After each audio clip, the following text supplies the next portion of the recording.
J'ai lu tous les romans de Jérôme Loubry et celui-ci ne fait pas exception, c'est L'Île aux éditions Calman Lévy Noir. Il sort fin août, le 28 août 2024. C'est aussi un thriller.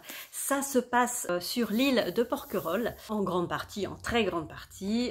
Voilà ce qui se passe. On a un disquaire, on est au mois de décembre, il fait pas beau, il pleut, il n'y a pas de touristes. On a un disquaire qui ferme sa boutique le soir et en fermant sa boutique, il voit une femme habillée en robe blanche qui a été apparemment poignardée et elle est là morte sur son trottoir. Donc il est choqué, principalement, d'autant plus choqué parce que cette femme, il la connaissait et elle était déjà morte 5 ans plus tôt en se suicidant. Donc là, il comprend pas, il est complètement paumé. Et à ce moment-là, il y a la nouvelle policière municipale qui passe. Et elle aussi, elle est un peu débordée par les événements. Elle ne sait pas trop quoi faire dans cette situation parce que ça n'arrive jamais. Et il y a tellement de pluie, tellement d'orage que toutes les communications sont coupées, il n'y a plus d'électricité, enfin bref. Donc elle fait avec les moyens du bord et tous les deux vont un petit peu enquêter pour savoir qui est vraiment cette femme. Est-ce que c'est vraiment la femme que ce disquaire connaissait et qui était déjà morte? Pourquoi elle a été poignardée? Qu'est-ce que c'est surtout que cette cassette qu'elle a dans la main? Parce qu'elle a une cassette dans la main que ce disquaire avait enregistrée à l'époque, il y a 5 ans. Donc on va voir des toutes petites parties comme ça, sous forme de... Alors ça, c'est très très lié à la musique et à chaque fois, dans les chapitres, quand on revient en arrière, vous avez ça. Quand on est dans le présent, entre guillemets, on a le logo pause. Je vais pas le trouver bien sûr parce que voilà.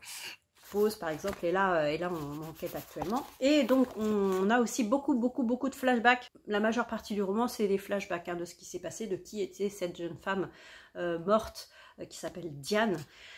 Et elle venait tous les étés en vacances avec son frère et ses amis. Ils habitaient une sorte de manoir que leurs parents louaient, etc.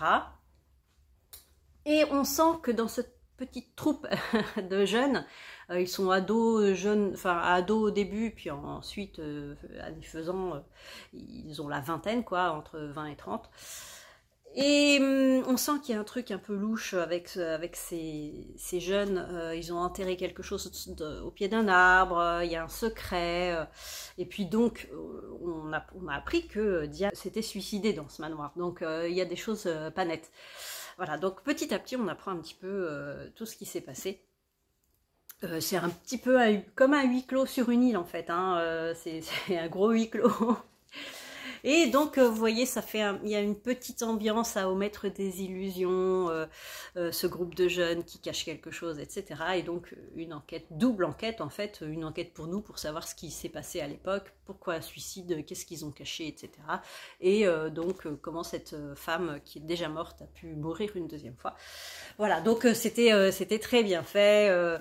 On est vraiment sur Porquerolles, et on a une petite ambiance comme ça, un peu mystique, mystérieuse, superstition et tout. Alors par contre, j'ai moins accroché aux personnages. Je les ai trouvés beaucoup trop puérils pour l'âge qu'ils avaient. Ils ont entre 23 et 27 ans la majeure partie du roman. Et je les ai trouvés beaucoup trop gamins et j'arrivais pas à m'y faire en fait.